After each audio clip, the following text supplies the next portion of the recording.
Very famous saying, which is one of my favorites, which I have added, that you can never be too thin, you can never be too rich, and you can never have enough hair. It's not just a woman thing. I think it's a man thing too. And I think there are in the number of male to female patients are now equal, isn't it? So we're always in the quest. Our patients are always in the quest to have better hair, and we are also in the quest to give our patients the best possible crown of hair that they can have. So this Regenera Activa is a platform with a biotechnological, it's a microsurgical device which takes tissue and you can obtain micrographs containing the cells depending on which tissue you want. So in this case, we are taking from the scalp, we're taking the skin and along with it the hair follicles. And it's an automatic process with a constant RPM of 80 RPMs, and it requires 2 to 3 minutes of rotation. It's a very simple closed system, as you can see in this slide. Now, it's a robotic microsurgical disposable medical unit, and there is a hole which is within it. It's got this receptacle over here. So as you can see over here, right at the bottom of the bottom picture, is that there is this receptacle, and there are these perforations or holes, each of which is embraced by 6 microblades, which are designed for causing mechanical disintegration of the tissue and filtration of the micrographs of a size less than 70 microns. So the kit is, this is a disposable kit. It's very efficient for cutting both hard and soft tissues. Here we are only taking, of course, the scalp. The stainless steel grid has 100 hexagonal holes. Each hole has 6 microblades. So therefore, you got 600 blades to cut the micrograft. Here is a video of the procedure. And it's a very short video, which I will demonstrate the procedure. And so this is the basic machine. It's a very small, neat machine, doesn't require much room. That was the receptacle that you saw, which is attached. It's disposable for each patient. The minimum requirements are you need a good autoclaved surgical tray, and this is the receptacle, which you have to open up fresh for every patient. And as you saw over there, those were the perforations, 100 perforations with 6 microblades each. And then you have another side of it, which is where you place the grafts. This is the cover that you place over it. And you need syringes of 5 cc, 2.5 cc. You need local anesthesia, good pair of gloves, and you sterilize, shave the area. This is done in the just behind the ear. And this is local anesthesia being given to infiltrate. It's only with plain lidocaine. And then you take this punch, which all of us dermatologists have, and this is a 2.5 mm punch, and we make deep punch grafts are taken right up to the subcute. And while it was initially recommended that you take 3 to 4 grafts, we take a minimum of 4 grafts, which we place in the front half of the scalp, and then we take another 4 grafts for the posterior, for the crown and vertex part. You can see this is a nice chunky graft, and it is gently taken and put on the perforated side of the receptacle. They're placed over there. There's no washing of the grafts. They're directly placed over there. Then you close the receptacle, and 1.2 cc's of normal saline is introduced through that opening, and then you place it in its holder, and then put the attachment, which then fits into the machine. You then press the button, and it spins this entire unit for 1 minute. Then you press it again for another 1 minute. The best part is that the patient is watching the whole thing. They can see that the grafts are put fresh with normal saline, and that's it. After these 2 spins, you then take out the receptacle, and through the same aperture, you take your syringe and aspirate a clear light pink fluid. This usually is about 1.2 cc's, and then you take this in the syringe, and then you take another syringe, with another 1 point. As you can see, it's clear, slightly turbid. And then you add another 1.2 cc's of normal saline to the same grafts, the same 4 grafts. Once again, you cap it, you fix it, and you place it in the machine. You spin it for a minute, then you spin it for a second minute. So all four, the 4 grafts are spun 4 times, twice with 1.2 cc's of normal saline, and then twice again with the next 1.2 cc's of normal saline. So really, what you're going to do is again, you're going to aspirate this fluid, and then you are going to get 2.4, roughly about 2.4 cc's of the crushed grafts in normal saline in one syringe. Then you take the normal saline and you take 2.4 cc's of normal saline, plain normal saline, put it through a 3-way and begin to mix the fluid that you got from the grafts with the plain normal saline to be able to get almost 4.8 cc's totally of the ready liquid which is to be injected. So this is the dermal micrograft fluid created out of the micrografts with normal saline, and then you begin to inject it into the scalp. Now, injecting it through a 30 cc can be difficult. So the 30 gauge needle could be difficult. So we use a 27 gauge needle. We prefer that because it's so fresh that you have to inject within 5 minutes. Otherwise, the fluid starts getting like a hard gel. That which you saw was a vibrator, which you can pick up very easily, and that helps to reduce the pain. The injections are exactly like you would do a PRP. So the injection placement is like a PRP. So the procedure takes about 1 hour to do. You have to be swift. A few tips that I would like to share are that your trays should be ready. Your patients have to be ready. You can pre-numb them either with topical or with local anesthesia. When you're ready you should anesthetize them before you're ready to take the grafts. The first 4 grafts we place in the frontal area up to the crown, and then the next 4 grafts we place from the crown to the vertex. So we usually nowadays in all our patients take 8 grafts, 4 plus 4, and we use the same receptacle, and the exact same procedure is done twice. If, however, a patient only has frontal loss, then you could just manage with 4 grafts and you don't have to take the remaining 4. But most patients require a minimum of 8 grafts. And the whole procedure takes an hour. A few tips would be that the patient should wash their hair and come the same morning. They will not wash their hair for 24 hours. We do not encourage any painkillers before or after. There is no need for any oral antibiotics. If a patient has been on blood thinners, then definitely you have to make provisions. Preferably, they should stop it 4 days before. But otherwise, you can make provision for a little extra bleeding. Sometimes you may need to put a suture in the graft because that area where you take it from, just post-auricular, can be rather vascular. And the healing is fast. We put a bandage, tell them not to remove it for 24 hours.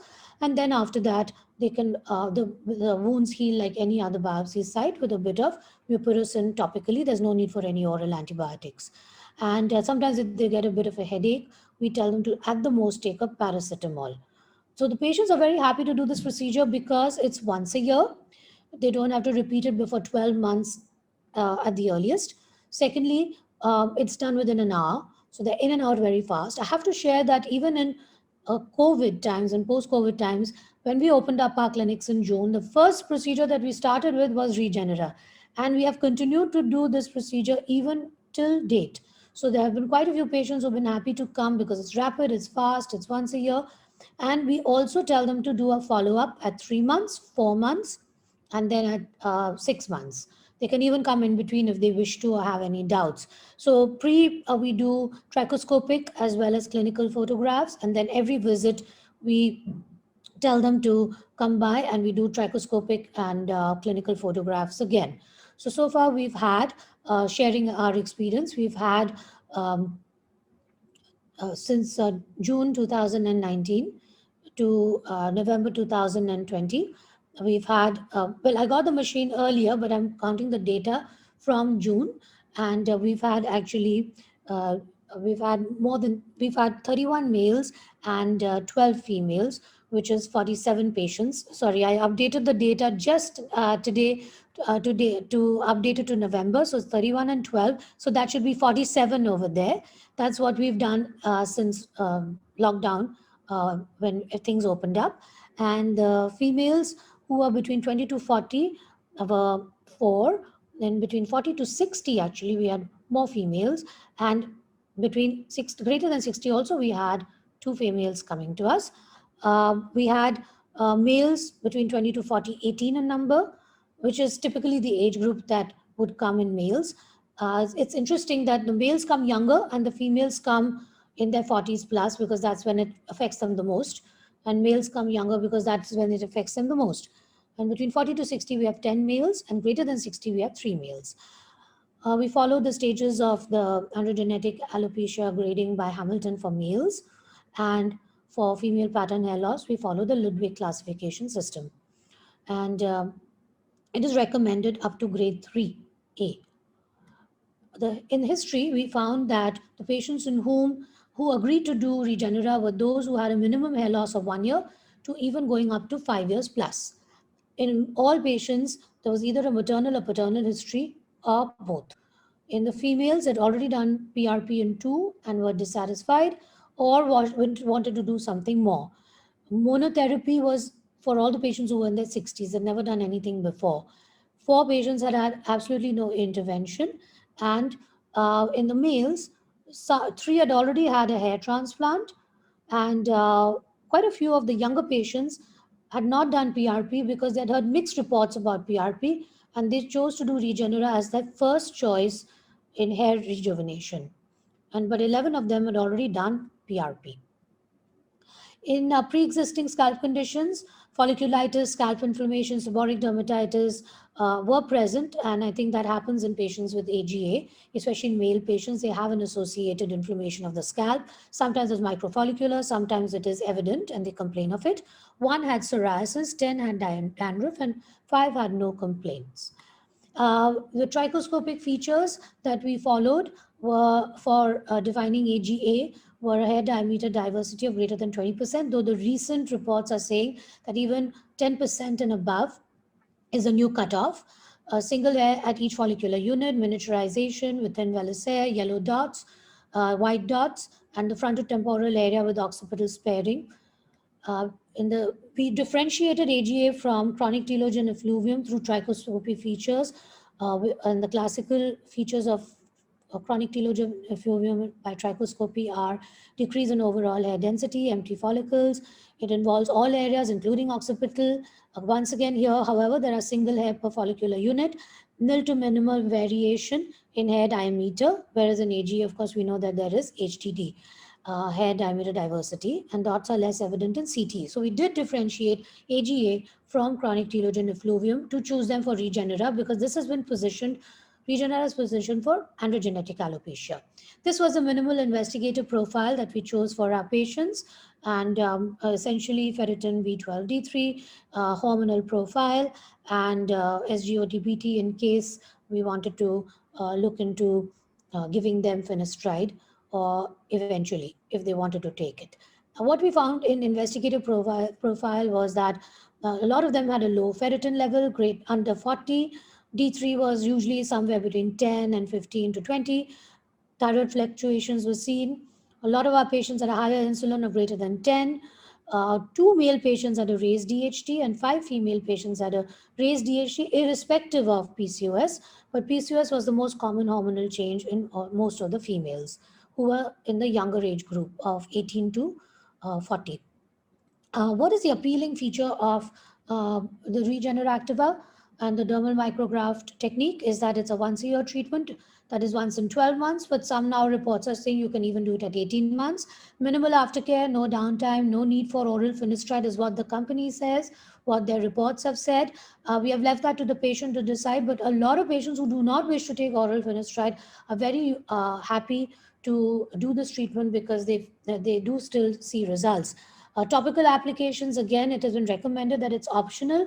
For those who don't want to use topical minoxidil, we give them growth factor peptides with the nutrient supplements. And those who are happy to do oral topical minoxidil with oral finasteride, we have even given them that option. But this has had one appeal, that those who do not wish to apply topical minoxidil or take oral finasteride do get results with it. I'll show you some of our results. It's just there are no external agents used. It's US FDA approved. You have to start seeing results at 3 months, but at the first month, some of the patients do see an increase in density, and that is more of conversion from telogen to anagen, or the hair follicles appear to be the texture of the hair and the existing hair density improves. So the patients feel that there is a certain fullness. What are the practical tips? I think I've gone through that. Um, and I would say just one thing, that because you have to finish this procedure fast, otherwise the gel gets hard, the fluid gets hard, you should keep all your syringes pre-filled and inject fast. So sometimes we have two doctors, me and one of my associates, injecting simultaneously. Like I said, we started with 3, but now we go up to 8. And we always, I think we've gone through this and we document our patients. Let's look at a few befores and afters. So this is a patient who is 60, a female. Went for this as monotherapy, and this is 6 months later. I think for a 60-year-old, this is a fair result. And now, what has really affected us is lockdown. Patients did not come for their 6 monthly follow-up or 4 monthly follow-up. So this was her before lockdown. After lockdown, I would have liked to have seen her 3 months later. She would have been due to come to us in around April, May, but she couldn't. But this is her before and this is her after. I'm sure she's better because telephonically she's told us she's very happy. And this was her trichoscopic before and after, as you can see, from single hair to multiple hair. This is a patient who had done multiple PRPs, and he had done about 4 PRPs. This is him before. We did Regenera after 4 PRPs. This is him after. And you can see over here, this is him before and this is him after. So this was a patient who was who's applying topical minoxidil, no oral finasteride, moved to topical minoxidil and finasteride combination with 4 PRPs, asked if he could do anything more. We offered him Regenera, extremely happy 4 months later. Again, we don't have a 6 monthly follow-up because of lockdown. Now, this is him before, and this is him after 4 PRPs, and this is him after 4 months after Regenera. Now, this was his trichoscopy before, and in the after, you can see definite improvement in his multiple hair out of each hair follicle, and a decrease in the hair diameter density, and to less than 10%. And hair diameter diversity, which was greater than 20%, has come down to less than 10%. So a very happy patient over here. This is a young patient of polycystic ovaries. Classical picture, frontal and temporal thinning, and we couldn't get a follow-up. But this is her after 3 months, and you can see that there is a change. So the first change that we see in the after, as you will see, is that there is the number of hair follicles which are now growing out hair increase, and that's simply in the first 3 months conversion from telogen into anagen. The real improvement comes at 6 months, where you see multiple hair out of each follicle, and you also begin to see better improvement. So this is a young male who had psoriasis of the scalp. He was an old patient of mine. He'd come back again, and this was him before, this is him after, and this is at 4 months. Once again, before and after. And you can see that first we spent 2 months clearing his psoriasis, bringing it under control, and then only we did the Regenera, and he has been very happy. And this is at him 4 months, and we've been again with him telephonically, and it's now another 9. Now he's at 9 months, and he says he's had an even better improvement, but couldn't come to the clinic for his photographs. So again, you can see that there is a good improvement in the HDD with a reduction, and his hair diameter diversity has come down. Now, this is my most recent patient. Luckily, she just came in yesterday. This is at her 10 months. So this is what she looked when she started. She had already done topical minoxidil. She's on oral finasteride, 5 mg. She's on hair nutrients. She has done 6 PRPs, and this is her on the left. This was her before. And this is her, this is when we did her Regenera, and this is a 10-month follow-up. And you can see that right in the frontal area, the empty space has now got nicely filled up, and her parting is also beginning to fill up. She's still on topical minoxidil. I must say that with even 5% 3 times a week is all I can give her, because she gets hypertrichosis, and 3 times a week is what she can tolerate, 5%. And she is on 5 milligram finasteride. She's been on it 2 years now, and she's had a good result with Regenera, and she's extremely happy with the volume and the fullness and the quality of the hair. So at our clinic Skin Secrets, I'm going to wind down in 2 minutes. We have a formula called X plus Y plus Z, where X is medical management, Y is hair restorative therapies, is where with mesotherapy, PRP, and Regenera Activa is the solutions that we offer to our patients, and of course Z is hair transplant, which will be covered, and this whole discussion will be taken up by Dr. Gaurang in the panel discussion. So my friends, there is really no fast track for hair rejuvenation. It's the slow and steady who wins the race. So hair loss is a game of patience. We have to counsel our patients. We have to tell them exactly what to expect. We have to walk them down a route. I tell them it's going to take them 9 months, and we have to tell them that they have to repeat whichever procedure they wish to go in for, and it requires medical management as well. So with this comprehensive formula, I found that we've had a happy cohort of patients within the limitations that we have and within the limitations of the patient's case. The rest, I think, will be discussed in the panel discussion. And thank you very much for this opportunity to share my experience with Regenera Activa, which has proven to be a very useful hair rejuvenating system in my practice. Thank you. Thank you, ma'am, for a very exciting and very comprehensive and informative session. And yeah, androgenic alopecia is not an easy thing to treat. And Regenera Activa dermal autograft seem exciting tool in our medium. There are certain questions, madam. I'll just take the ones which are relevant to your presentation. Sure. Do you think derma roller should be used before the procedure? A derma roller in terms of Microneedling. stimulating, for a stimulation? Yeah, before this procedure per se. Well, it is not part of the protocol, and I don't see any added advantage except that maybe the fluid would penetrate through the microchannels, but when you're injecting directly, I see no real benefit. Besides, I find that in patients who are not absolutely bald, the derma roller is it's very a nuisance value trying to navigate it between the hair and breaks the hair. So I would not be in favor of it. Okay. And with respect to use of after the procedure, after how long do you think what is your recommendation? When should the patient start using minoxidil after the procedure? Oh, they can start using it after 2 or 3 days. Hmm. Once they find the scalp is less sore, they can use it after 2 or 3 days. And usage of this procedure in diabetics? Once the sugar is under control, we tell them to show us their blood sugar levels. Their HbA1c should be between 6 and 6.5, if that's so. And we could then, in such a patient, give a cover with antibiotics as well. Okay. And what is the cost and the consumables per patient of this device? The consumable per patient is just that disposable, which I showed you, which is the receptacle, as well as so that's the and it can be only used once and for a single patient. You cannot reuse it, but you can use multiple grafts of the same patient on the same day. You cannot store it and then call the patient back for another 4 grafts. You got to finish what you have to do on that day. Costs are very variable. There is a consumable cost, but roughly it is, I think, across the board. If I look at other users of Regenera, the cost is somewhere between anywhere between about 65,000 going up to about 75,000, taxes added.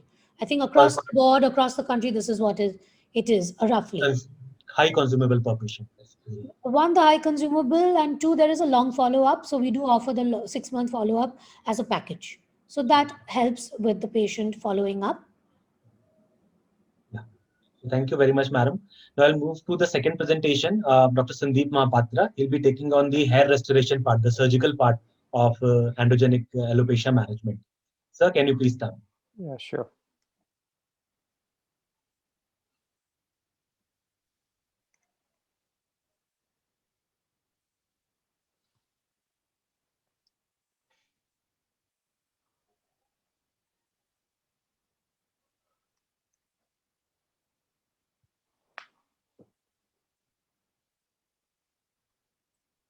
Hi, good evening, everyone.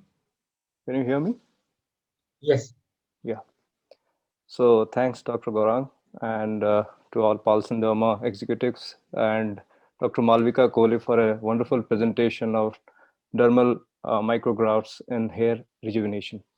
So today I'll be majorly discussing on the various methods of implantation, the recipient area preparation in hair restoration surgical procedures.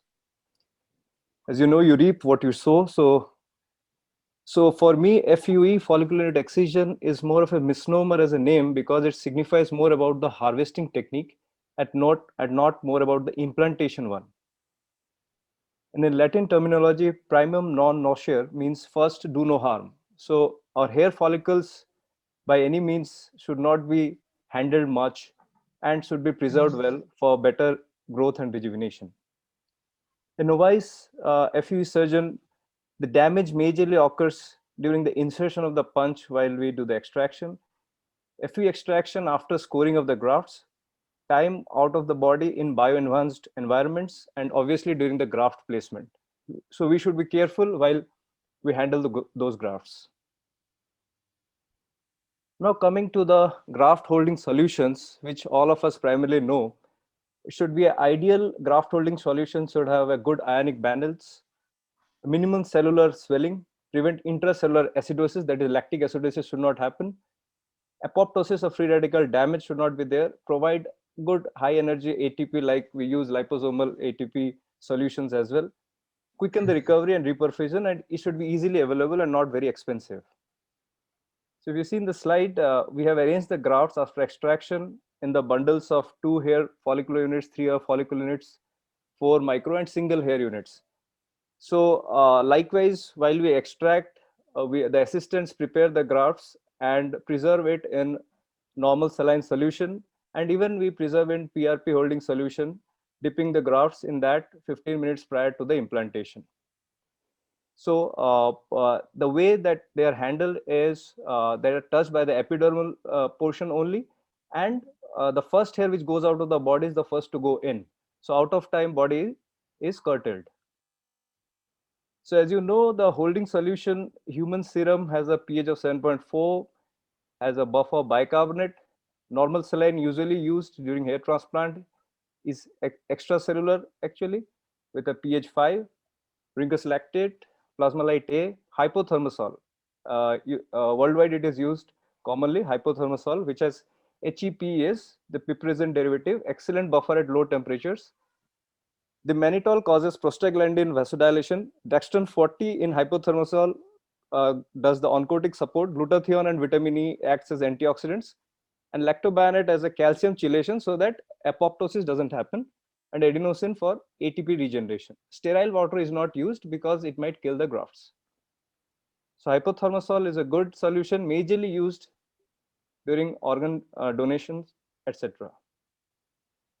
So ideally, time out of the body for the grafts should be somewhere between 2 to 3 to 4 hours maximum. When we exceed more than 5-6 hours after extraction, the damage starts happening, and you can see the table accordingly.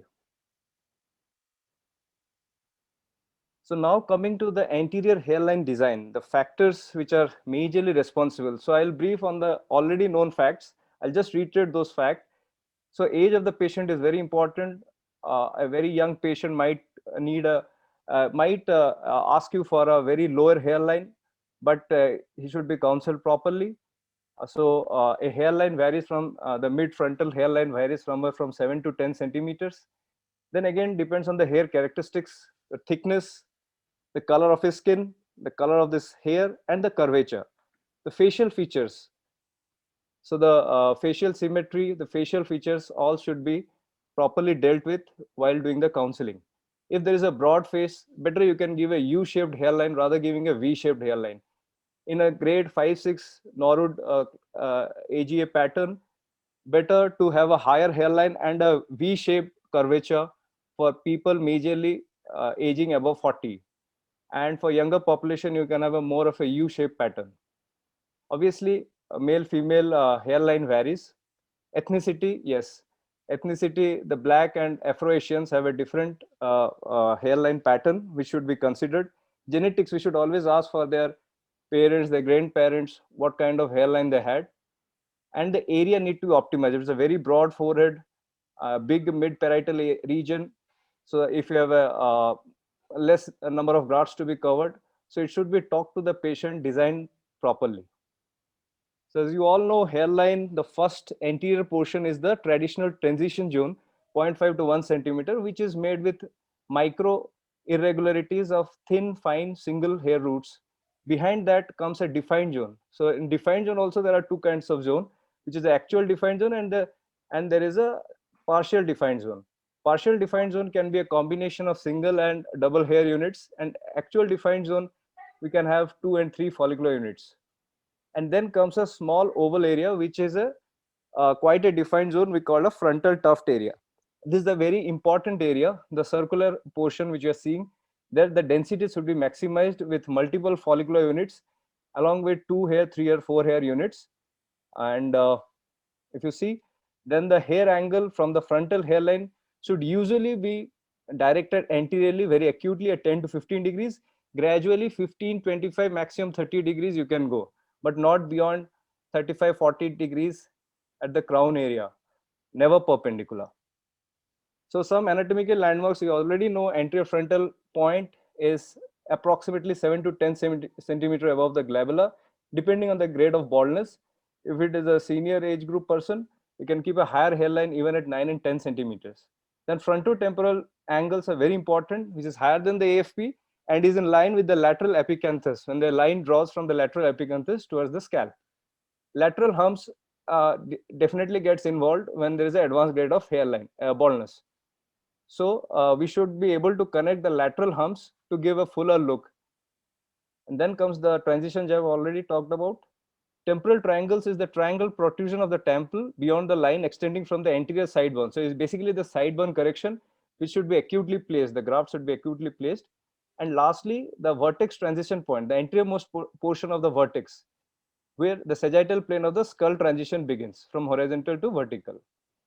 So I'll just show you a patient whom we had done a transplant a month back. So the hairline should look with micro irregularities in the frontal hairline. And if you can see his temple triangles also looks quite natural. So, so the overall outcome was good. It is just a 1 month results. So this is just a briefing like grade 1 Norwood classification. You approximately need around 1600, 1500 grafts. Grade 2 probably needs close to around 2000 grafts. And obviously the follicles varies depending on your extraction and the quality of his hair. Grade 3 approximately around, you can go up to 3000 grafts. And then grade 4, you can devise in 2 sessions or probably in a single session if you're capable enough, which can go up to 3500 grafts. And obviously grade 5 and 6 with higher grade of baldness, the follicle, units increase, and that can somewhere range around 5,000-6,000 grafts, close to even 12 to 13, 14,000 hairs. So now comes the implantation. Implantation more of an art. It's like a painting. So you should know the 4 Ds of it: the density, the direction, the depth, and the distribution of the graft. So hairline and the frontal tuft zone, we should have a good density of around 25 to 40 grafts per centimeter square. But transitional zone, which is a 2 mm zone, 2 mm gap should be there between the 2 slits, and the arranged in irregular mounds to make the hairline look irregularly irregular. The lateral crease is from the frontal tuft zone to the vertex transition zone, depending on the person how he parts his hair. Similarly, you can plant the hairs. Like if he is parting mainly from the left side towards the right, then you can have more density on the left side, more multiple number of grafts on the left side. And most important is a frontal tuft zone and the mid scalp zone, where the density is very important, and gradually it decreases as we progress backwards towards the vertex area. Then the density, when we talk about the illusion, what the intensity of light, how the sun rays are falling or the lights are falling, what is the color between the hair and the scalp contrast, how is the hair curling, what is the diameter. Even a diameter increase of 0.01 mm causes 36% increase in the density. So perception varies. So the angle, orientation, distribution obviously varied in different follicular units. Perpendicularly implanted grafts will always, the scalp will be more visible. So we should never be implanting at 90 degrees or close to that. Always a crisscross or a brick pattern in acute angles gives optimum coverage and a natural density. So mega session, there is no defined term to it, but arbitrarily we call it anything above 2,500 grafts is a mega sessions. There are giga sessions nowadays, which we do in probably in 2 days. So it's a little time consuming, labor intensive. Probably you can do in 2 sessions. If somebody is practicing FUT and FUE, the both can be merged to form fuse technique, which can yield lot many grafts. If a patient wants in a single session the entire scalp to be covered, but again depends on his donor area strength, his quality of his non-scalp resources like the beard and body. But my personal preference is counsel the patients regarding multiple sessions, at least 2 sessions, phased out in a minimal interval of 3 to 6 months, and then phase out accordingly. Probably the vertex can be dealt in the second session with non-scalp sources. Just a patient, I'm just showing the angle of the emergence of the newly implanted hairs. So around 15, 20 days post-op pictures, and obviously after 8, 9 months when the hair starts growing in length and natural density. And this I'm showing a patient with a very poor donor resource. We had to extract from his beard some 1200 grafts and some 2500 grafts from the scalp we could extract. Obviously, the patient underwent a second session for the vertex. This is just 6 months post hair transplant of very fine thin hairs. The beard grafts are majorly placed in the posterior aspect. I don't place the beard grafts in the anterior hairline. Then coming to the vertex hair transplant, vertex is always a challenge. It should never be dealt in the very first session. Counseling is very important. The challenge is because of the shape, the radiating direction of the hair, the presence of multiple holes, and even the expansion in the circumferential pattern. So medical management is a must before taking young patients for vertex hair transplant. According to books, usually they say after 30, 35, you can plan for vertex ST. Stabilized vertex so that thinning is not there for at least 2 years. Genetic history and counseling is important.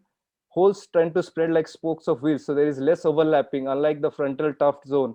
So obviously, how much ever I tell the patient, it's like an ocean. How much ever you take out, the ocean keeps on filling. So the vertex keeps on expanding. So rough estimate, if you consider it's a circle, so 3.14 r square is the area, but usually sometimes oval also. So a mathematical rough calculation can be done depending on the number of grafts which you need to implant. Primarily anything above 2,500 to 3,000 grafts only for the vertex is required for a better coverage. Now coming to the vertex zones, there are vertex transition point, which I've already talked about, which is the end point for the hairline. Then there is the upper arc and the lower arc. So the whole pattern, when you have to design the hole, it can be placed slightly right to the midline, joining from the occiput to the mid-parietal zone and a superior portion. While you are doing the lower arc implantation for beginners, it is always better the patient to position in a prone position and then start implanting in a whole fashion, placing in the lower arc very acutely at 25, 20, 30 degrees.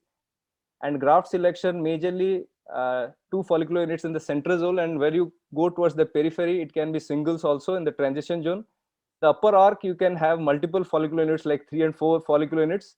Lower arc can be a mix of 1 or 2 follicular units. 3 or 4 follicular units in the central area should be avoided. It leads to pluggy appearance, and should never do a piggybacking, that is double grafts should never be implanted, can cause folliculitis, cysts, and even unnatural appearance. Angle of the graft should be 20 to 45 degrees maximum. So according to a famous hair transplant surgeon, he tells anywhere on the scalp, if you are implanting a hair angle at 20 to 25 degrees, you are good with it. You can never be wrong.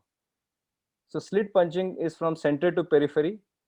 I use basically implanters, very easy to use, very easy to maneuver the angle. So no need of slits, and marking the area with a surgical marker. You can go just implanting in the whole way.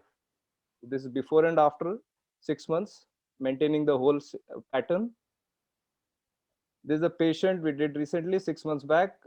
In a single session, he wanted the entire session to be covered. So we did approximately 3,800 even for the vertex and the frontal zone, but his donor area being very healthy, we could achieve a nice density in the initial 6 months itself.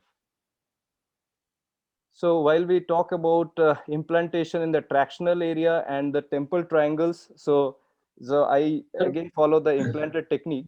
Yeah, we have 3 minutes more. Oh, sorry. So I'll to rush. Even if you can see the natural angle and frontotemporal zone is what we have created. Hairline for female, as you know, is concave downwards, and we'll talk in detail about that. And slit creation usually is done with 18, 19, 20 gauge needles. Noco needles have been used earlier.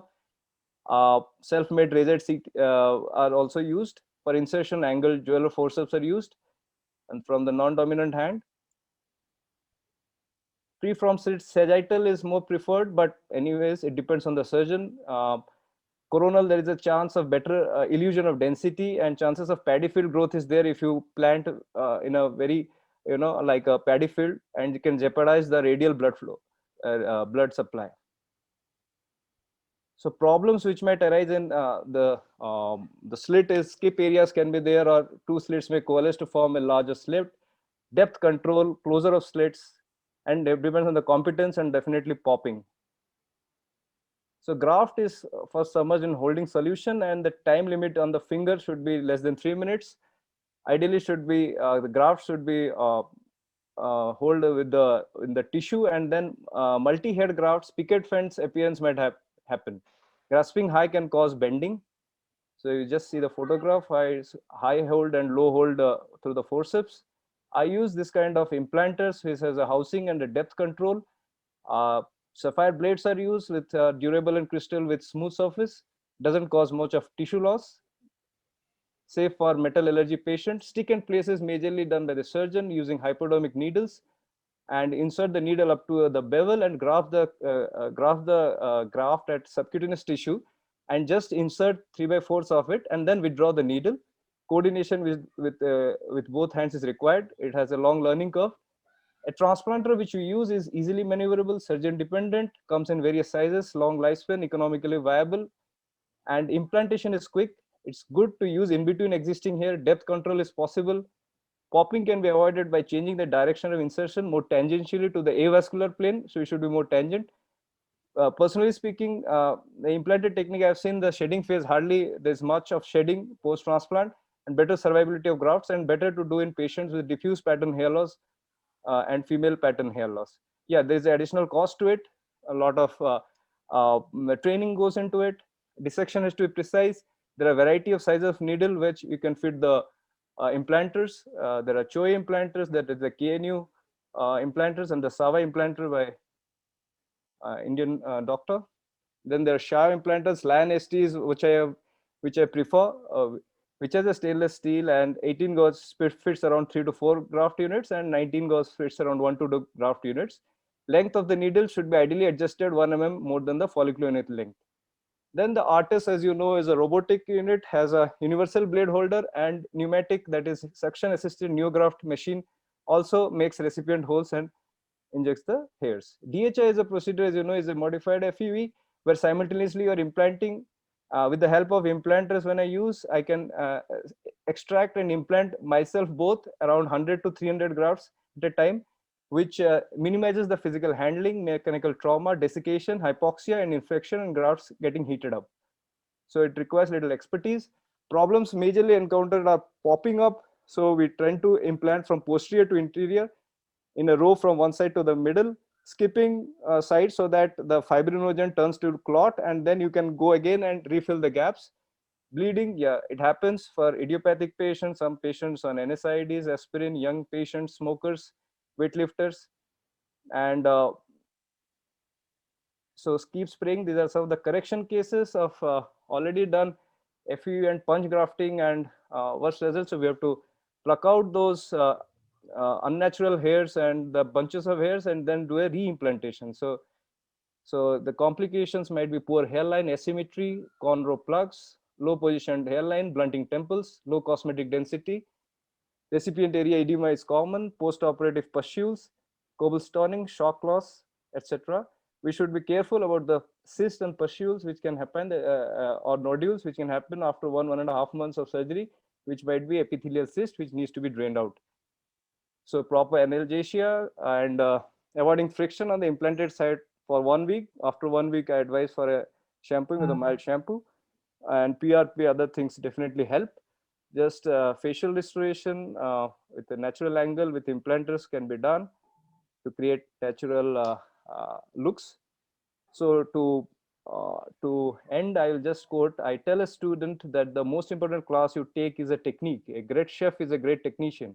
If you're a jeweler or a surgeon or cook, you have to know the trade in your hand.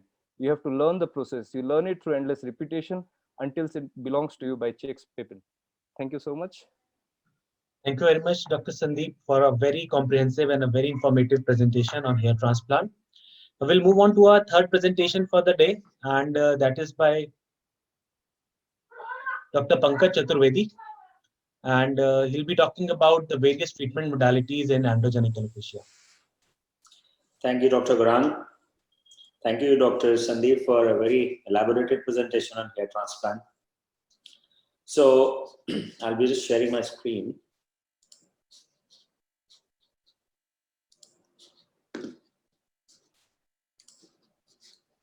Just a second. In the meanwhile, there is a question, Dr. Sandeep. How safe is hair transplant during COVID times? Yeah, so we restarted our practice of hair transplant from June onwards, and every day we have been doing. Obviously, we have to take a lot of precautionary measures, as you know. So what we are doing is we are advising RT-PCR test for our patients, for every patient who is planning to undergo the hair transplant. Even for us and our staff, every weekly repeat RT-PCR we're doing. Then maintaining a lot of sanitation measures, and then wearing all PPE kits, and you know and taking all the precautions, due precautions which are enrolled. So we are taking those precautions and going ahead and doing the procedures. All right. Okay, Dr. Just a second. I think this option of sharing my screen is not coming. Only whiteboard is coming. At the lower bottom margin, green button. Yes, yes. Is it visible now? Yes, Yeah. visible. Sure. So I'll be talking about the newer research and development which is ongoing in management of androgenetic alopecia. First of all, we need to see what all therapies are currently available. So if you look at this chart, we can see what all options are available. So right on the top, we can see there are vasodilators, which are minoxidil, as we know, the only topical molecule approved by US FDA, latanoprost, and then some botanicals are there, and low-level laser light therapy. Then there are anti-androgenics, which are 5-alpha reductase inhibitors, finasteride, dutasteride, 7-alpha-estradiol, and then few biological extracts are there, green tea extract, pumpkin seed oil, ginseng. And there are other mechanisms as well, which are exerted by spironolactone, flutamide, and cyproterone, mainly anti-androgenic, but not dependent on 5-alpha reductase inhibition. Then there are molecules which prolong the anagen phase. These molecules are anti-androgenics, minoxidil, latanoprost, and low-level laser light therapy. Then expression of growth factors, minoxidil and laser light therapy. Mitogenic effect, you can see on the right upper corner, minoxidil, latanoprost, and low-level laser therapy. Anti-inflammatory and antioxidants, mainly botanicals, and increase in the hair diameter, mostly anti-androgenics, latanoprost, and low-level laser therapy. So we can see the molecules which are actually US FDA approved, they not only exert their effect by one mechanism, there are multiple mechanisms, multiple actions which they perform to affect the male pattern hair loss. Now, these are the first line treatments available for androgenetic alopecia. Right under the top, we see finasteride, which is US FDA approved. It is 5-alpha reductase inhibitor. Dose is 1 milligram once a day. Major adverse effects are sexual in nature. Now I'll be coming on the statistics that actually how many people have side effects. Dutasteride, it is approved in few countries for androgenetic alopecia, but not US FDA approved yet. 5-alpha reductase inhibitor, doses 0.5 milligram a day. Sexual side effects. Topical finasteride, it is off-label, not approved yet. 5-alpha reductase inhibitor, it is available in the form of 1% topical gel or 0.25% topical solution. And side effects are controversial. There are mixed studies. Few studies show that the side effects are as bad as oral finasteride, and few of the studies, they say that side effects are not there. Minoxidil, US FDA approved. Now, again, the mechanism of action is probably not known. The most probable action is anti-androgenic, vasodilatory, and anti-inflammatory. 2% to 12.5% solutions available. Major side effect, hypertrichosis. Then latanoprost, not approved, off-label, prolongs the anagen phase. 0.1% solution is available. Mostly erythema is the side effect. Ketoconazole, not approved by US FDA. It's being used as off-label, theoretically known to reduce the DST by at the level of hair follicle, available in the form of 2% shampoo. Now, though there are newer therapies available, but as of now, the mainstay of the treatment of androgenic alopecia is based on traditional therapies. So we'll just have a quick brief about what treatments are proven to work on androgenic alopecia, and then we'll move on the therapies and we'll see how they are, how effective they are in comparison to the traditional therapies. The mainstay of the therapy in androgenic alopecia is anti-androgenic therapy, and a mainstay of the treatment is 5-alpha reductase inhibitors. So coming to the finasteride, which is one of the most commonly given oral drug, and which is the only oral medication approved by US FDA. So finasteride 1 milligram and minoxidil 2 to 5% solutions are approved. And as we know, finasteride is a type 2 5-alpha reductase inhibitor, which decreases the conversion of testosterone to DST, which is responsible for the miniaturization seen in androgenic alopecia. Roughly 30% of the patients, they show positive response at the doses of 1 milligram. In case of females, the studies are very limited. Most of the studies, they have not shown any response when the finasteride was given to them. Few anecdotal reports are available which say 5 milligram dose given in post-menopausal females, they yielded a positive outcome. When we talk about response, the young patients, they respond better, and the response is best seen on the vertex and the mid-scalp. And the least responsive area is the hairline. As true with other treatment modalities, the treatment has to be continued lifelong. And after stopping the finasteride, within 1 year, the person comes to the baseline. Finasteride is not hepatotoxic or nephrotoxic and doesn't have any relevant drug interactions. Side effects are seen from 2% to 3.8% people in most of the meta-analysis which has been done, though again there is a controversy because most of the studies which have concluded this figure, they have been sponsored studies. The side effects are seen in 1 to 2.1% patients which were on placebo. So to conclude the safety of finasteride, more studies are needed and more transparent studies are needed. Now coming to dutasteride. Dutasteride blocks the activity of both type 1 and type 2 isoenzymes, and it reduces 90% of the DST as compared with 70% for the finasteride.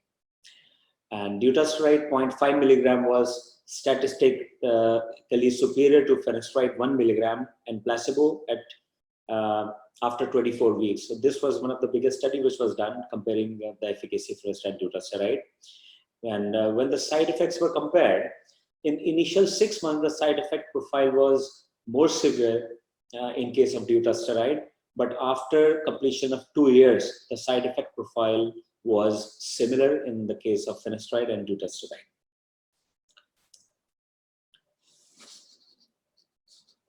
Just a second. Now coming to minoxidil, the exact mechanism of minoxidil on the hair growth is still unclear, but it's most probably mediated by potassium channel opening, which leads to increased cutaneous blood flow and enhanced levels of vascular endothelial growth factor and hair growth promoters in dermal papilla. Some studies also suggest that it also promotes hair growth by increasing the production of prostaglandin E2 through stimulation of prostaglandin endoperoxidase synthetase. In male pattern hair loss, 5% solution is more effective than 2% solution. And as of now, 2 and 5% are US FDA approved for both men and women. A randomized control blinded study also revealed that once a day 5% minoxidil foam has similar efficacy to 2% minoxidil solution twice a day in female pattern hair loss. The most common adverse effect of minoxidil is contact dermatitis and facial hypertrichosis. Facial hypertrichosis is mostly transient, and once the drug is stopped, within 3 months, it gets corrected. And the contact dermatitis is mostly because of the carriers of minoxidil. And by changing the preparations, this problem can be sorted out. There is also transient increase in hair shedding when we start the treatment with the minoxidil, and this is also a sign of minoxidil efficacy because this indicates that telogen follicles are re-entering the anagen phase, and this should be explained to patients. Now coming to the newer therapies. Newer anti-androgenic therapies in men. So there is a drug, cortaxolone. This is a new topical anti-androgen for androgenic alopecia, and the 5% solution is being currently undergoing a phase 2 trial. The study will analyze the efficacy and safety of this formulation for 26 weeks, 90 male patients with AGA. This topical formulation is also being evaluated for acne management. So the initial reports of this molecule are awaited. Coming to low-level laser light therapy. Low-level laser light therapy consists of exposing tissue to luminous energy less than 1000 milliwatts, usually in the red zone or near infrared range. And this has been very well studied. A meta-analysis of 45 articles regarding the only 3 US FDA approved treatments of AGA, minoxidil, finasteride, and low-level laser therapy showed that laser therapy induces more hair growth than minoxidil when used as a monotherapy, and it is the only FDA cleared device to treat androgenetic alopecia. So there is no other device which has been US FDA approved for the treatment of AGA so far. The primary photo chromophore for the red and near infrared light is the cytochrome C oxidase. This is a complex of transmembrane proteins in the mitochondria. The energy released from this excited chromophore results in an alteration of biomolecules through photochemical reactions, commonly referred as photobiomodulation. Now, photobiomodulation is an emerging concept in the treatment of hair loss as well as treatment of various facial disorders as well as anti-aging. This increases the ATP production, modulates the free radicals, and induces the transcription factors that triggers a cascade of cellular events that leads to the synthesis of proteins involved in the cell proliferation and migration, modulation of cytokine levels, growth factors, and inflammatory mediators. It also increases the blood flow at the dermal papilla. So this is how the low-level laser therapy works. Coming to the mesotherapy. So mesotherapy, I don't consider this as a new modality, but a sort of off-label therapy for androgenetic alopecia. Mesotherapy consists of intradermal infusion of a blend of components in diluted doses. The use of small doses drug in a small number of sessions applied when the problem manifests would be the basic idea for the use of mesotherapy. The components of the blend for hair loss treatments are molecules used by other routes such as minoxidil, finasteride, dutasteride, growth factors, panthenol, biotin, and the steroids. Still, the good quality of studies are not available, which can actually prove that mesotherapy is a effective solution for androgenetic alopecia. Carboxytherapy. Carboxytherapy is a technique that consists of the insufflation of medical grade carbon dioxide in the tissue. It's quite an old therapy, and in 1930s in the France, when there used to be tissue ischemia, the CO2 used to be infused in the tissue to increase the oxygenation, so that the blood flow can be increased in that area. This is called as Bohr's effect.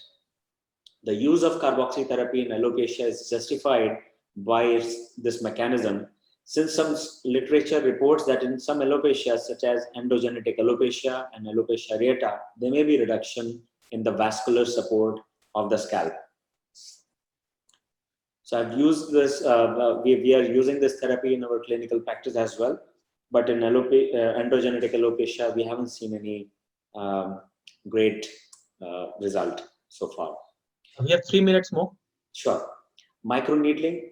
Microneedling is a technique that promotes controlled tissue injury through the formation of microchannels. So basically, there are two ways by which microneedling works. One, it creates a controlled microinjury in the tissue, which triggers the healing process. And because of that microinjury, there is local production of platelet and epidermal growth factors, pulse stem cell activation, production of VEGF, and increased expression of genes related to hair growth. And also, microneedling works as a very good delivery system. So these days, mesotherapy can be done through the microneedle. So a lot of molecules which are painful because of their viscosity, they can be infused easily with the help of microneedling. PRP. PRP is a very popular treatment for androgenetic alopecia as well as telogen effluvium these days. It is autologous product obtained by centrifugation of the venous blood of the patient. It mostly consists of several growth factors like platelet-derived growth factors, vascular endothelial growth factors, transforming growth factors, chemokines, and cytokines. Over the last decade, several studies have shown beneficial results of PRP in the treatment of androgenetic alopecia with improvement of the density and thickness of hair. An important point about PRP is that still there is no standardized protocol to prepare the PRP and to deliver the PRP. So we need more studies to see the effect of PRP. Now, newer molecule, biotin A, clover flower extract, and acetyl tetrapeptide 3. Now, this combination is called as Capixil, which is a patented molecule by Lucas Meyer Company, France. It's a biomimetic peptide, and it preserves hair follicle stem cells activity, modulates DST via 5-alpha reductase activity inhibition, stimulates extracellular matrix renewal and anchoring the protein synthesis, decreases the pro-inflammatory cytokines in the surrounding. Second is Procapil. Procapil contains 3 extremely effective plant-derived substances. One is polanoic acid, which is extracted from olive leaves. This inhibits 5-alpha reductase type 1 and type 2. Epigenin, which is a flavonoid extracted from citrus peel and has vasodilatory properties. And third is glycine, histidine, lysine peptides, which are required for Promatix metalloproteinase activity that is necessary for the meeting the metabolic needs of the hair follicles. So these Procapil and Capaxil are quite popular molecules in non-minoxidil preparations these days. Then talking about Ridensil. Ridensil is prepared from a combination of botanical ingredients and contains glucosides, polyphenols, glycine, and zinc chloride. This targets and stimulates the fibroblast in the outer root sheath stem cells and dermal papilla. And glycine and zinc are required for the hair metabolism. Glycine is also one of the main constituents of specific hair proteins known as keratin-related proteins. And zinc is also an essential element that facilitates the binding of cysteines in keratin. Now, few more therapies are emerging based on WNT signaling. A large number of molecular signals are involved in the normal hair cycle, such as activation of WNT, beta-catenin, LEF, sonic, hedgehog pathway, and different signal transducing systems. WNT pathway activation also induces endogenous dermal progenitor cells, which differentiate into a hair bulge, leading to the formation of new hair follicles. In addition, it has been demonstrated that androgens may inhibit WNT and beta-catenin signaling in AGA. Valproic acid activates the WNT and beta-catenin pathway, and topical valproic acid was able to induce hair growth through induction of anagen as efficiently as minoxidil in mice. A phase 2 RCT is ongoing, which is comparing the efficacy of sodium valproate versus placebo for 27 men with moderate AGA. Results are awaited. Hair stimulating complex, or HSC, is a bioengineered non-recombinant human cell-derived formulation, contains WNT7A protein, epidermal growth factors, follistatin, and study evaluating efficacy of HSC in patients with male pattern hair loss showed a significant increase in hair shaft thickness and terminal hair density with no relevant adverse effects. So we have a lot of molecules which are new and look promising, but we need more randomized controlled trials and quality studies to conclude that one day they'll be able to replace the conventional therapies like minoxidil and finasteride. Thank you. Thank you very much, Dr. Pankaj, for an excellent topic, and it was a great presentation. So now, without wasting much time, we'll move on to the panel discussion. I'll keep it very, very practical. We have certain questions for Dr. Pankaj, but we'll be asking it, to save time, we'll be asking it during the panel discussion only.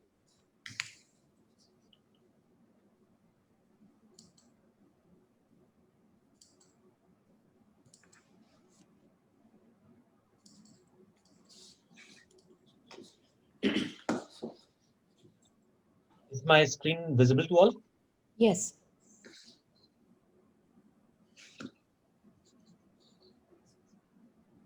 Okay, so because we have discussed most of the things, so I'll keep it very quick. We are running short of the time. So, Dr. Pankaj, this is a question for you. Do you recommend oral finasteride in a 20-year-old? And if yes, for how long?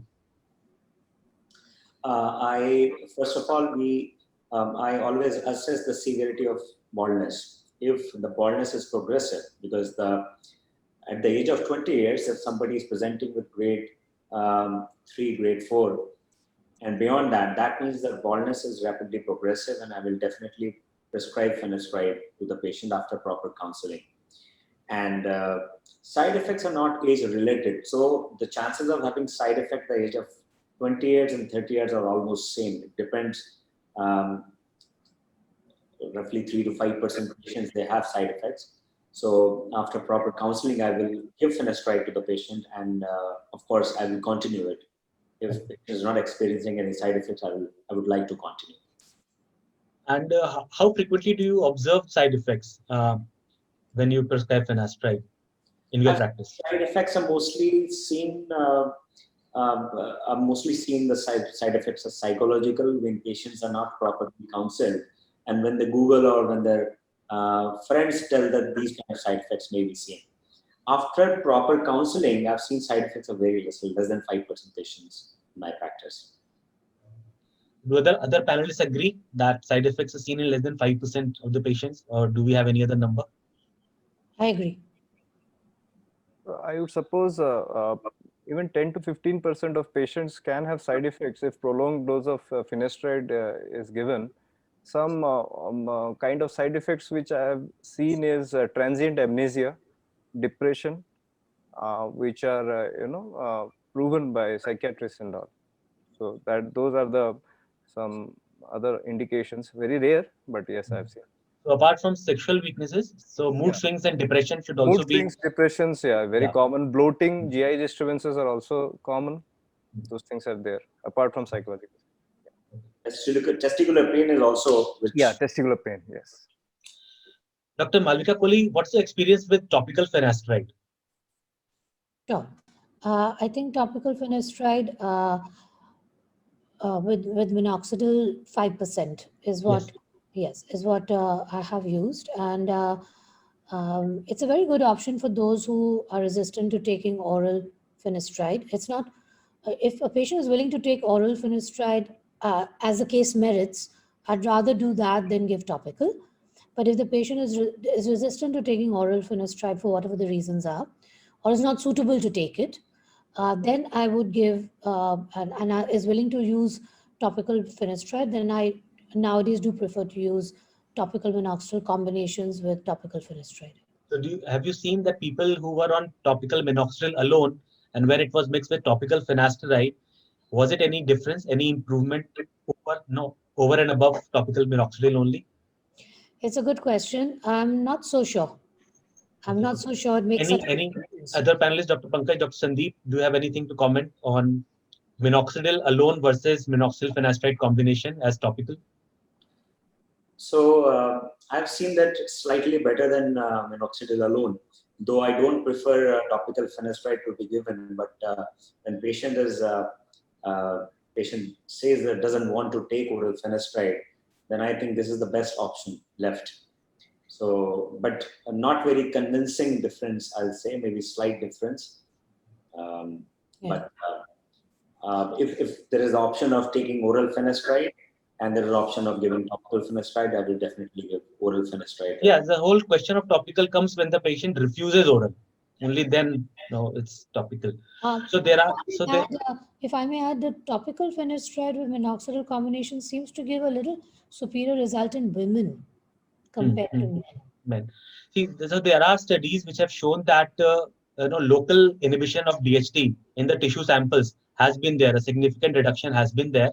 So theoretically, there is good backing for topical finasteride, and also it potentiates the activity. It potentiates the activity of minoxidil by increasing the sulfonyl transferase enzymes. Increasing the activation.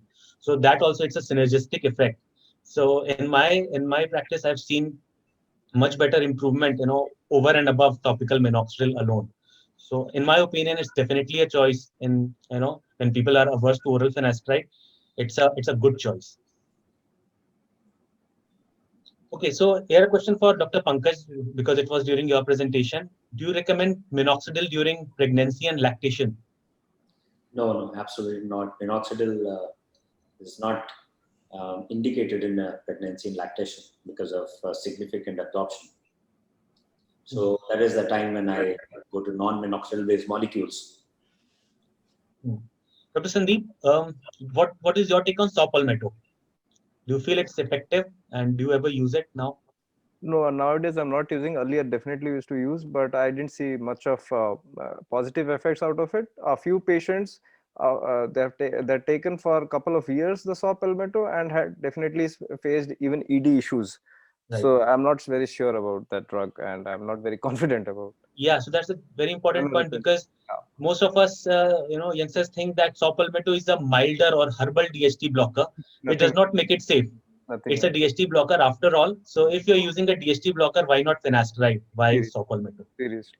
And there have been plenty of studies which have shown the similar side effect profile of finasteride and saw palmetto. And saw palmetto. So And of late, it has been banned by our DGCI. So now, It's banned, yeah. It's banned. yes. So now So- saw palmetto is not available in India. yeah, so herbal does not mean safer. Yes. Yeah.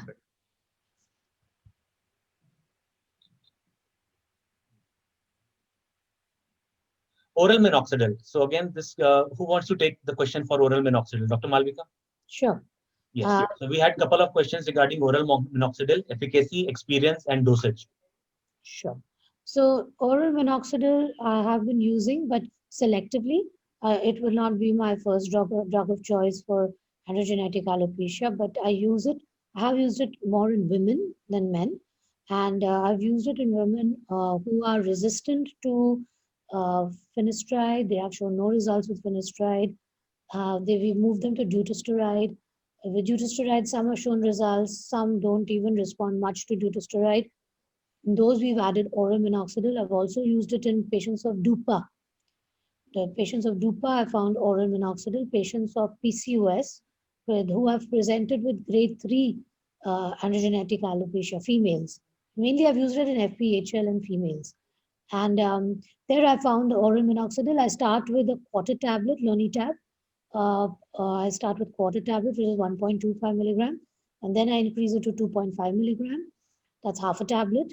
Usually by more than half a tablet, then the risk of generalized hyperhidrosis becomes possible, and that's not acceptable. But I found that oral minoxidil with finasteride, oral minoxidil, in fact, I found oral minoxidil and dutasteride combination pretty useful in very resistant cases. But I'm selective in giving oral minoxidil. It's only when everything else is beginning to not show results. Okay. Or they keep relapsing. They get an initial result and then they relapse. They again go through a phase of shedding. Then again they improve. Then again they go through a phase of shedding. Patients who've been with us a couple of years. Okay. Is there any role of tripeptides? Who wants to take that question? Tripeptides in androgenic alopecia. Tripeptides, as I said, there's a patented molecule by Lucas Meyer with the name Capexil. So tripeptide in combination with clove flower extract and biochanin, they are known to reduce the DST and increase the anagen phase. So this is one of the most popular non-minoxidil based preparation, but again, the quality studies are lacking. So most of the studies which have been done, they haven't used this treatment as a monotherapy, and they have always given other treatments along with that. And because of this confounding bias, it's very difficult to do a proper comparison. So now, because we are running out of time, I'll skip some topics and come to case studies. So now, Dr. Sandeep, how will you approach this patient? So this patient looks to me grade 3 AGA, and if he wants temples and the hairline to be corrected, yes, obviously we can plan a session for him, and depends on proper counseling what kind of hairline he wants and what should give him natural results. I usually do FUE, so for me it would be somewhere around 2000, 2300, 400 grafts per se to make his anterior hairline from the anterior aspect looks fine. I would just create some cowlicks and then do a temple correction. Right. With defining the frontotemporal zone, and yes, we can go ahead. Yeah, so a combination of a hair transplant and medical treatment will also be very important. Medical treatment is a must. Yes, medical treatment is a must. Because then they'll land up with a very unnatural look. Yes. So people who are starting to do hair transplant, it's very important that they have to counsel their patients for medical treatment as well. Yes. Because many times patients are just totally averse to a medical treatment and they'll just do a hair transplant and stop. So very important, counseling is very important. So this is a case of diffuse hair thinning. So Dr. Pankaj, how will you approach this patient?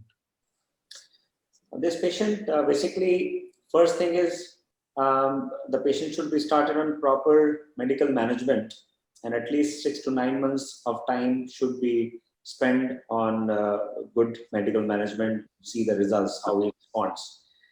And if the patient insists that like if we get suboptimal results and if the growth is not there with the help of PRP, finasteride, and topical minoxidil, then a hair restoration can be done in this patient. And but at the same point of time, the patient should be counseled that hair restoration doesn't make you immune for further hair loss. So even after hair transplant, the patient has to continue with the medical treatment so that he can retain what the hair which he has. Because if the patient will not take medical treatment, even after good regrowth, when he will lose these existing hair, then again the density will go down, and maybe after 2 to 3 years, the patient will have the similar look. So a combination of hair transplant and the medical management should be the ideal treatment for it. Dr. Gaurang, if I may add, Yes, in such a patient, once he has been medically stabilized, as Dr. Pankaj said, maybe 3 months or 6 months, Regenera actually could be a very good option here because he has a decent frontal line. So yes. what Regenera cannot do is it cannot give you a sharp, well-defined frontal hairline. But since he has a decent one, Regenera can help him a lot. This is a good case for Regenera. I think we can also show the after, yes. And one slide back, please. Okay. Yes. So this is what we achieved after his hair transplant. Yeah, fabulous. So we'll skip this. Okay. So Dr. Malvika, this question is for you. So how will you, and we'll make it quick, how will you specify a patient, how will you approach a patient who is dissatisfied with medical hair loss treatment, medical, finasteride, minoxidil?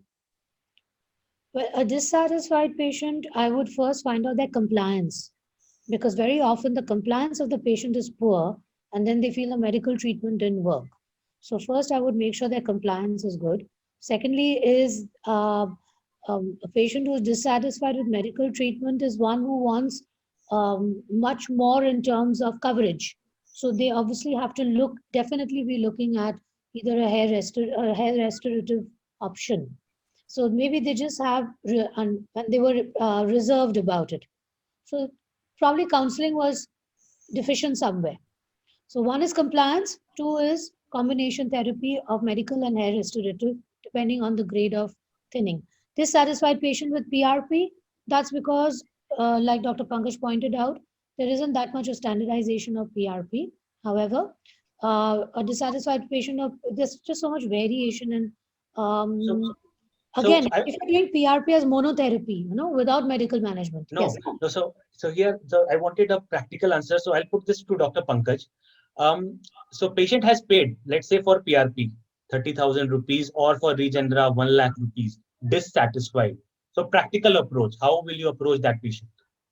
Would you give a refund? What I mean, practical, practice-based answer. So the first thing is in my practice that I always clear baseline pictures so that you have an idea and you have an evidence to show to the patient that this is what you were before the treatment. And if possible, then also a good trichoscopic picture so that thinning and the actual condition is visible. Second, we need to see why patient is dissatisfied. Either it is because of wrong approach in the treatment, or second, patient is not satisfied because the patient is having unrealistic expectations. So that should match. If the expectations are unrealistic, then we need to see whether patient is a candidate of surgical hair transplant, hair restoration or not. If the patient is a candidate for the hair restoration, then you can offer a surgical treatment to the patient and you can adjust whatever he has paid for the medical treatment on that particular payment. But if you see the results are there, which are evident in the before and after picture, and after that also the patient is not satisfied, then I think the counseling is the only way to satisfy the patient. Okay. Dr. Sandeep, how would you approach a patient who's dissatisfied with a hair transplant? Exactly what Dr. Pankaj and Dr. Malvika has enumerated earlier. I would go with the same approach, that what kind of unrealistic expectations he had, or he didn't take the medications, follow properly even after hair transplant. What I've seen is patients who are not consuming even oral finasteride, the results are varying post transplant, or not applying minoxidil regularly. So adherence to the medical management post transplant is also very important. And a person, if it is dissatisfied for some obvious reason, and if it is a fault from our side that we didn't implant properly or gave him unnatural look, or even if the grafts were healthy and the hairs didn't come out properly, even if he had adhered to all the medical management, then we should handle with the patient, we should counsel him, we should talk to them. We can do a second session, which obviously at a very low cost we can offer him. So the patient is at the end is your patient, so we have to be having empathy for him, and go ahead accordingly with both medical and surgical management, even after a post hair transplant, failed Okay. hair transplant. So the last question for the day for ma'am, Dr. Malvika. Yes. Ma'am, so because we all know we want to give finasteride to our patients, how would you counsel a patient for oral finasteride? A young unmarried male, how would you counsel him? Sure. So first, I'd start by telling him that discussing the grade of androgenetic alopecia he has, go through entire medical history, and tell him his risk factors. A lifestyle I'll definitely discuss. I may investigate him. I showed you the investigative profile, so I'm passing that by. So I would do a good workup. I'd also include an LFT, and then I would tell him that in his scenario, oral finasteride would be a good option because it will help, as we know what it does. But I would also tell him that I would like you to know from me, as your prescribing doctor, what possible side effects you may experience and what you may read about. And I would tell him that it's a safe drug. You may experience it or may not. You can take your time to decide about it. But I will also emphasize whether how much value it will add to his case. And then I'll tell him that if you're not keen on doing it and you want to wait a while before you make a decision, then at least start with topical finasteride. But I would definitely emphasize, because I think it's our duty for us to tell our patients what they really need. Eventually, the choice they make is there should be an informed choice. And all the counseling about the side effects we should not fear, because we feel if we put them off by telling them the side effects, they won't take it. That's not the point. The point is that we are the prescribing doctor. We have to be the deliverer of good news and bad news. We Yes, have to counsel them, because then they come back to you. They come back to you because they know that you're serious about what you do. It's not that you're just trying to please them with results. So I liked your question about the dissatisfied patient. It's not about pleasing them. It's about being extremely realistic. And it yes. is knowing our own limitations and the patient's limitations and finding the best situation and compromise and best results. Thank you so much, ma'am. Sir, very nice answer. So with that, we come to the end of the academic discussion. I'll ask Ms. Pallavi from Paulsons to conclude the meeting. Thank you. Thank you very much, sir,